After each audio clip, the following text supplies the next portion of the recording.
Rafael Fiziev is seriously thinking about dropping down to featherweight after his recent loss to Justin Gaethje at UFC 313. Can you believe it? Fiziev was shocked at how easy his weight cut was, even on short notice. During his chat with Ariel Helwani, he opened up about this potential move. "I'm thinking right now about changing weight divisions," Fiziev revealed. "I'm starting to think about it because I really cut weight very easily this time, and this was on short notice. It was very easy. All this week, my nutritionist Jason tried to gain my weight because my weight went low so fast. Right now, I have to think about it. I want to fight with the top guys. Some of the top guys, all of those guys in the top 10 are interesting. These guys are in trouble if I come here. They will be in trouble." Wow. If Fiziev actually makes this move to featherweight, it could completely shake up the division. His striking is already considered some of the sharpest in the UFC, and his incredible speed and precision would make him an absolute nightmare for anyone in the top 10. With his aggressive style and those devastating strikes, Fiziev could climb the rankings fast and put himself right in title contention. Fighters like Alexander Volkanovski, Ilia Topuria, and Max Holloway have dominated this division, but if Fiziev makes the cut successfully, he could pose a serious threat to those at the top. His ability to manage weight without much struggle might actually allow him to keep his cardio and power at featherweight, making him even deadlier than he was at lightweight. If he does make the move, who will the UFC match him against first? Can you imagine a fight with someone like Arnold Allen, Yair Rodriguez, or Brian Ortega? That would be absolutely explosive.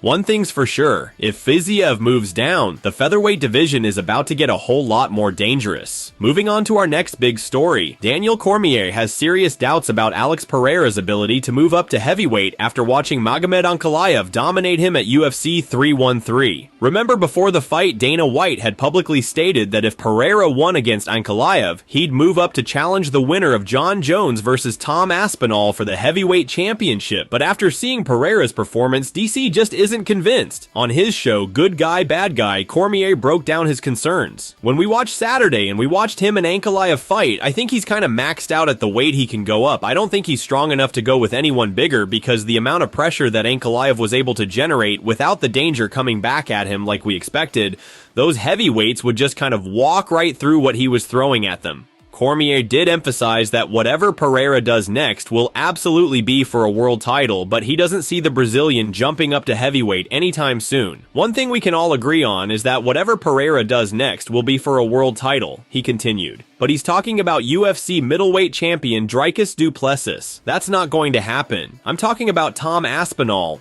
Dana White got on board with that a little bit, but now it looks like they've settled back down. He's not going to jump and agree to that fight unless he believes he can change the outcome. DC was also really surprised by Pereira's striking, which wasn't nearly as effective as usual against Ankalaev. Despite his world-class kickboxing background, Pereira was getting outboxed at key moments. "I'm curious what he felt because his hands simply weren't landing," Cormier analyzed. "His calf kicks were there. His defense was on point, but he got outboxed. And I think that was a surprise for everybody. It was that same shot, that same slip outside, throw a left hand, rush him into the fence. It was that same rinse and repeat. Maybe if he worked on that one sequence, he could have had some better moments." With this loss, Pereira's road to heavyweight looks uncertain. If he does decide to move up, he'll need to seriously work on both his grappling and striking to deal with the power, size, and pressure of those heavyweight monsters. For now, we'll have to wait and see what his next move will be, but Cormier believes a title fight, just not at heavyweight, is most likely. Next up, Michael Chandler has officially squashed his long-standing beef with Dustin Poirier. The rivalry between these two fighters has been heated ever since their clash at UFC 281 in 2022, where Poirier accused Chandler of cheating during the fight. The tension kept building as Poirier openly criticized Chandler, even calling him out for having a fake personality. But now, Chandler has decided to put all that bad blood behind him. Rather than firing back, he's chosen to take the high road, showing nothing but respect for Poirier and his accomplishments. Ahead of his fight against Paddy Pimblett, Chandler spoke with Shock MMA and addressed his relationship with Poirier. "Man, he's an absolute legend. He's a guy who really grew up inside the UFC, a guy who has earned his stripes. His dues are paid in full. He really has paid in full for everything he's accomplished, everything he's done, the wins he's had, the losses he's taken, and the way he's come back from those losses, fighting for the title numerous times. I think that's his legacy." You can really feel the admiration in Chandler's words for Poirier's career, acknowledging his resilience and achievements inside the octagon. He also touched on Poirier's retirement plans, expressing his hope that the Diamond gets the farewell fight he deserves. It'll be tough for all the fans to watch him lay the gloves down in New Orleans. Hopefully, he can make that happen this summer, and I'll be there most likely. While Poirier is still figuring out the details for his final fight, rumors suggest that a trilogy bout with Max Holloway could be on the horizon. Poirier has already fought Holloway twice, defeating him both times, but fans have been buzzing about the possibility of a third showdown. Poirier himself recently told Theo Von that discussions for a summer fight in New Orleans are currently ongoing, though nothing has been confirmed yet. Would you like to see Poirier versus Holloway 3? Let us know your thoughts. In other news, Ryan Garcia recently joked about Dana White's new boxing league and its potential pay structure. With White and Turki Al-Sheikh promising to revolutionize the sport, there's been plenty of buzz, but Garcia remains skeptical, particularly about fighter compensation.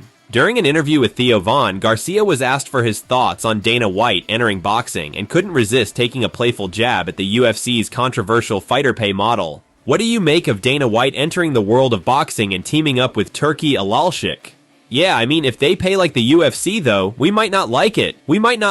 But I'm happy Dana is getting involved. He's a great dude, and I'm sure they're going to do big things. Garcia's remarks highlight the ongoing debate about fighter pay in combat sports. The UFC has long been criticized for underpaying its athletes, especially compared to the massive revenue the organization generates. Many fighters, including Francis Ngannou, Jake Paul, and even former UFC champions, have publicly called out White over the issue. Ngannou's decision to leave the UFC for a more lucrative deal in the PFL further fueled the conversation about fair pay in mixed martial arts. With White now stepping into the boxing world, fans and fighters alike are wondering how his new league's pay structure will compare to traditional boxing promotions like Top Rank, PBC, and Matchroom Boxing, which often pay top boxers significant. Boxing superstars like Canelo Alvarez and Tyson Fury earn tens of millions per fight, whereas many top UFC champions make just a fraction of that. It remains to be seen how White and Al-Sheikh's boxing league will approach fighter pay, but Garcia's comments serve as a lighthearted yet pointed reminder that combat sports athletes are watching closely. Will White's new league truly change the sport, or will it inherit the same criticisms that have followed the UFC for years? Only time will tell. Meanwhile, Jon Jones has suffered a horrific injury during a recent sparring session, potentially delaying his highly anticipated showdown with interim heavyweight champion Tom Aspinall. The reigning UFC heavyweight champion was deep in training when an accidental clash of heads left him with a severe cut, raising serious concerns about his immediate fighting future. Jones was sparring with Russian boxer Leon Grev, who later recounted the incident in an interview. Me and John were sparring the other day, and you know, Americans usually don't wear headgear while sparring, but I always do. So I put mine on like usual and we started exchanging punches. His style is super unpredictable. One moment he's orthodox, the next he's southpaw. You never know what he's going to do. Then out of nowhere, we clashed heads. At first, Grev didn't think much of it, but he quickly realized that something was seriously wrong. At first I figured it was just one of those things that happen in sparring, but then I looked closely and damn, he was bleeding so heavily. I've never seen anything like it. It was a lot. Then all of a sudden, people started rushing into the cage and I'm thinking, oh man, I'm screwed. They're going to beat me up.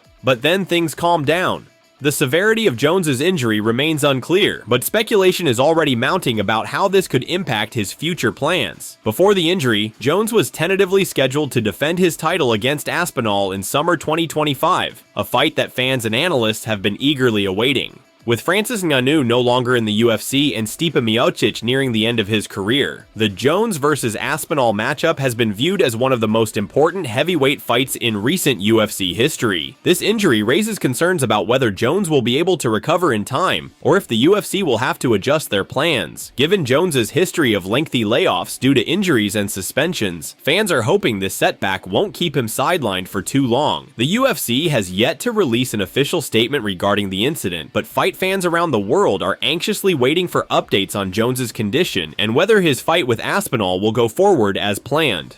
Arman Tsarukyan has blasted Justin Gaethje's hopes of receiving an immediate title shot, arguing that the former interim champion hasn't done enough to jump ahead of other contenders. Following Gaethje's impressive victory at UFC 313, the lightweight star wasted no time in calling for another shot at the UFC lightweight title. Even UFC President Dana White suggested that Gaethje could be next in line for the winner of Islam Makhachev versus Charles Oliveira too. However, Tsarukyan strongly disagrees with this idea, believing Gaethje should have to earn his shot by fighting another top contender first. The number 1 ranked lightweight contender did not hold back when discussing Gaethje's title aspirations in a recent interview. Tsarukyan firmly stated, "If Gaethje wants another crack at the belt, he'll have to go through me or Oliveira first. He shouldn't be handed a title fight just based on his past accomplishments. It wouldn't be fair for him to jump straight to the top without facing another contender." Tsarukyan, who is coming off a dominant victory over former champion Charles Oliveira, believes that the lightweight division is too competitive for anyone to be handed a title shot without proving themselves against the best. He also pointed out that fighters like himself and other top contenders have been grinding for years to get their shot, and Gaethje should be no exception. Beyond Gaethje, Tsarukyan also expressed his willingness to fight anyone in the top 5, including Ilia Topuria, who is currently the UFC featherweight champion, but has hinted at a potential move up to lightweight in the future. A matchup between Tsarukyan and Topuria would be a fascinating clash of styles, pitting Tsarukyan's relentless wrestling and grappling against Topuria's elite striking and knockout power. For now, it remains to be seen what the UFC decides regarding Gaethje's next move. With Makhachev and Oliveira set to rematch later this year, the lightweight division remains as stacked and unpredictable as ever.